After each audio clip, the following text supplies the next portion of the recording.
In the last week of May 1942, a coded message went out from a small island in the middle of the Pacific, reporting that its freshwater plant had broken down. The message wasn't true. It wasn't even encoded. And within hours, it would hand the United States Navy the single most important piece of intelligence of the entire Pacific War, intelligence that would decide where, and arguably whether, America's last carriers would fight at all. 6 months after Pearl Harbor, the Imperial Japanese Navy was preparing its next blow. The American battle line had been crippled in Hawaii, but the carriers, the ships that mattered most in this new kind of war, had survived, simply because they'd been at sea on December 7th. Admiral Isoroku Yamamoto wanted those carriers gone. His plan called for an overwhelming strike at a target referred to in Japanese radio traffic only by a two-letter code name, AF. Lure the American fleet into a trap, destroy what remained of it, and seize an outpost that would push Japan's defensive perimeter deep into the Central Pacific. Whatever AF was, the Imperial Navy was about to throw the same 4 fleet carriers that had launched the Pearl Harbor strike at it. If the Americans couldn't work out where AF stood on a map, they couldn't be there to stop it, and there would be nothing left to stop the next blow after that. In a windowless basement beneath the administration building at Pearl Harbor, a team of Navy cryptanalysts had spent months chipping away at the Japanese fleet code, JN-25. The man running that operation was Commander Joseph Rochefort, head of the unit known as Station Hypo. Rochefort and his small team worked in a converted basement so cramped and poorly ventilated that the staff nicknamed it the dungeon, round-the-clock shifts, hundreds of intercepted messages a day, and a code the Japanese Navy believed was secure.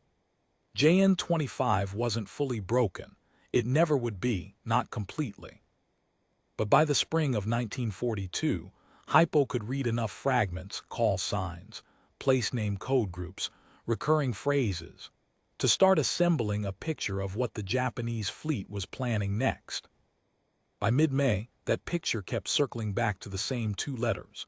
Japanese message traffic referred again and again to a major operation aimed at AF. Rochefort believed AF was Midway Atoll, a tiny American base, really just 2 small islands and an airstrip, sitting roughly 1,300 miles northwest of Hawaii. The code name fit a pattern Hypo had already worked out for other locations across the Central Pacific. Rochefort was confident. But confidence wasn't proof, and in Washington, proof was what mattered. Senior Navy intelligence officers in Washington weren't convinced. Some argued the Japanese were aiming at the west coast of the United States. Others thought Hawaii itself was the real target, or that the buildup pointed toward the Aleutian Islands far to the north. Each of those theories had its backers, and each would call for a completely different American response. If Admiral Chester Nimitz committed his only available carriers, Enterprise, Hornet, and the damaged Yorktown, fresh out of the costly Battle of the Coral Sea just weeks earlier, to defend the wrong stretch of ocean, the United States risked losing the rest of its Pacific carrier force in a single stroke. After that, there would be nothing standing between the Imperial Japanese Navy and Hawaii, or the West Coast itself. The disagreement wasn't academic posturing. The officers in Washington who favored a Hawaiian or Aleutian target had access to the same raw intercepts as Rochefort's team, and they read them differently. A reminder that code-breaking in 1942 wasn't a matter of flipping a switch and reading the enemy's mail in plain English. It was painstaking statistical work, filling in gaps in a partially broken cipher with educated guesses about grammar, context, and recurring patterns. 2 teams looking at the same fragments could honestly reach different conclusions. And with the Pacific Fleet's entire carrier strength on the line, Nimitz couldn't simply pick the analysis he liked best. He needed a way to settle the argument with something closer to a fact than a hypothesis. Rochefort needed something undeniable, not an inference from fragments of code, but proof in the enemy's own words. And one of his officers, Lieutenant Commander Jasper Holmes, had an idea that was almost embarrassingly simple for the stakes riding on it. Holmes proposed faking a crisis. If AF really was Midway, then whatever the Japanese called Midway in their own internal communications should surface naturally if something newsworthy happened there. Something a Japanese listening post, already watching the area closely, would log and pass up the chain without thinking twice. So Station Hypo arranged, through a secure undersea cable that Japanese radio interception couldn't reach, to have the garrison commander on Midway send out a routine-sounding emergency report, not encrypted in the Navy's standard ciphers. A plain language message, the kind any radio operator scanning the airwaves might pick up by accident. Midway's saltwater distillation plant had broken down, the report said, and the garrison had only about 2 weeks of fresh water left. An emergency shipment was requested. It was entirely fabricated. The plant on Midway was working exactly as it should, but it was the kind of mundane, plausible detail that an enemy already planning to invade the place would find genuinely useful. And if Japanese intelligence was tracking AF closely enough to commit 4 carriers to taking it, a sudden water shortage on AF was precisely the kind of thing their own apparatus would want to record and relay. The message went out from Midway in the final days of May. Within hours, a Japanese listening station picked it up, and then, working entirely independently, with no idea they were being tested, Japanese radio operators transmitted their own report up their own chain of command, that AF was experiencing a water shortage. They used their own internal code word for the location. In effect, without knowing it, the Imperial Japanese Navy had just translated its own secret designation for the very base station Hypo needed identified, and broadcast the translation in terms Hypo could read. For Rochefort's team, this was the confirmation they'd been chasing for weeks. AF was Midway. The Japanese fleet, the same 4 carriers that had devastated the battleship Roe at Pearl Harbor only 6 months before, was steaming toward a tiny atoll that the United States now knew, with certainty, was the target. Hypo's continued work on the intercepts also gave Nimitz something almost as valuable, a working estimate of when the blow would land in the first days of June. Nimitz moved immediately.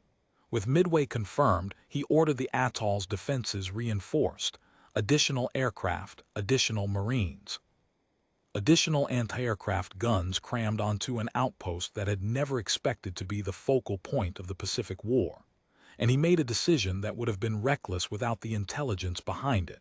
He committed everything the Pacific Fleet had left. The carrier Yorktown, badly damaged at Coral Sea and initially estimated to need months in dry dock, was rushed into Pearl Harbor instead. Repair crews worked around the clock, and what should have taken 90 days was compressed into roughly 72 hours, just enough to get her seaworthy and back to sea alongside Enterprise and Hornet. 3 American carriers with their escorting cruisers and destroyers moved quietly into position northeast of Midway, engines cold, radios silent, waiting for an enemy that had no idea they were there. The Japanese had no reason to suspect any of it. As far as Vice Admiral Chuichi Nagumo's carrier strike force knew, they were steaming toward an isolated American outpost defended by a handful of land-based aircraft, with no American carriers anywhere in range. 4 fleet carriers, Akagi, Kaga, Soryu, and Huryu, bore down on Midway in the early hours of June 4, 1942, escorted by battleships, cruisers, and destroyers in a force built to brush aside whatever resistance the tiny island could muster. What Nagumo's force didn't know was that the trap had already been set, not that morning, not the day before, but weeks earlier, by a fake report about broken water pipes sent down an underwater cable. At dawn on June 4th, Japanese aircraft struck Midway's airfield and shore installations, just as planned. American fighters rose to meet them and were largely overwhelmed. The base itself took serious damage. So far, everything was going Nagumo's way. But while his carriers were turning over their flight decks, recovering the returning Midway strike force, and rearming and refueling aircraft for a possible second strike, This time against ships rather than the island. American dive bombers from Enterprise and Yorktown arrived overhead, almost completely unopposed. Japanese fighter cover had been drawn down to wave-top height, chasing off earlier American torpedo plane attacks, leaving the sky above the carriers nearly empty. In a span of just a few minutes that morning, American Dauntless dive bombers caught 3 of the 4 Japanese carriers, Akagi, Kaga, and Soryu, with their flight decks crowded with fueled armed aircraft. Bombs and ordnance stacked on open decks turned each hit into a chain of secondary explosions. All 3 carriers were left burning wrecks within minutes of one another, a reversal so abrupt that American pilots could scarcely believe what they'd just done. The 4th Japanese carrier, Huryu, had been operating separately and escaped the initial strike. She launched 2 waves of counterattacks that afternoon, both aimed at the Yorktown, leaving the American carrier badly damaged and dead in the water. But by late afternoon, search planes from Yorktown located Huryu in turn, and dive bombers from Enterprise found her too, leaving the last Japanese carrier ablaze and unable to operate any aircraft. By the morning of June 5th, all 4 of the carriers that had launched the strike on Pearl Harbor were gone, sunk or scuttled by their own escorts. In the days that followed, Japan also lost the heavy cruiser Mikuma, caught and bombed during the retreat. The United States lost the Yorktown, finished off by a Japanese submarine on June 7th, along with the destroyer Hammond, sunk alongside her. In less than 3 days, the balance of naval air power in the Pacific had flipped. Japan's carrier striking force, the spear point of its entire opening campaign, had been gutted in a single morning. The United States, which 6 months earlier had been reeling from the loss of its battleships at Pearl Harbor, now held the strategic initiative in the Pacific for the rest of the war. Midway didn't end the fighting. There were 3 more years of brutal island campaigns ahead, but it took away Japan's ability to dictate where and when the next major battle would be fought. The cost was not one-sided, and it shouldn't be remembered as one. Hundreds of Japanese sailors and aviators died aboard the burning carriers, many of them experienced pilots and deck crew that Japan's training pipeline could not quickly replace, a loss that would be felt in every carrier battle that followed. The American side lost the Yorktown and the Hammond, and the torpedo squadrons that attacked first that morning were nearly wiped out, their sacrifice drawing Japanese fighters down to sea level just before the dive bombers arrived from above. Whatever credit goes to the codebreakers in the basement at Pearl Harbor, the battle itself was still won, and paid for, by the men who flew the planes and crewed the ships. None of it would have been possible without that one piece of confirmation. Without it, Nimitz would have been working from an educated guess, and a wrong guess, sending his only 3 carriers to defend the wrong stretch of ocean, could have cost the United States its entire remaining Pacific carrier fleet at the precise moment. There was almost nothing left in American shipyards to replace it. What's striking, looking back, is how small the trick actually was.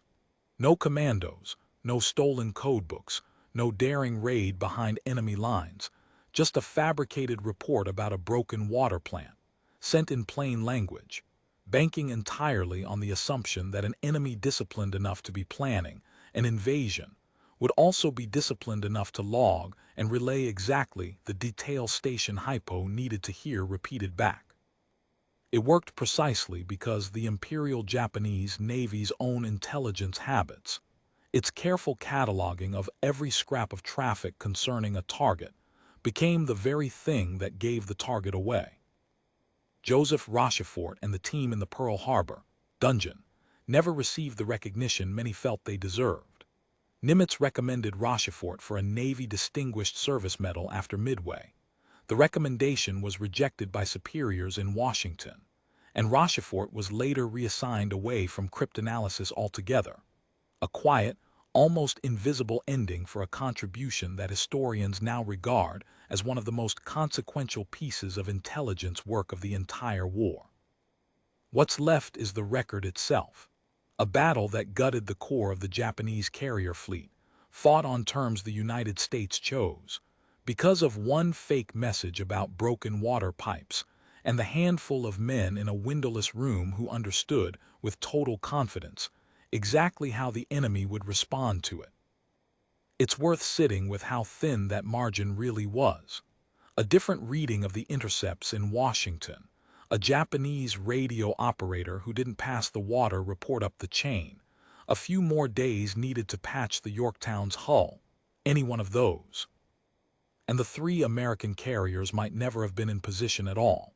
Instead, a handful of codebreakers in a basement, working with partial fragments of a code they couldn't fully read, found a way to ask the enemy a direct question and trusted the enemy's own habits to answer it honestly. The Imperial Japanese Navy did exactly that, and in doing so, told the United States Navy precisely where and roughly when to be waiting.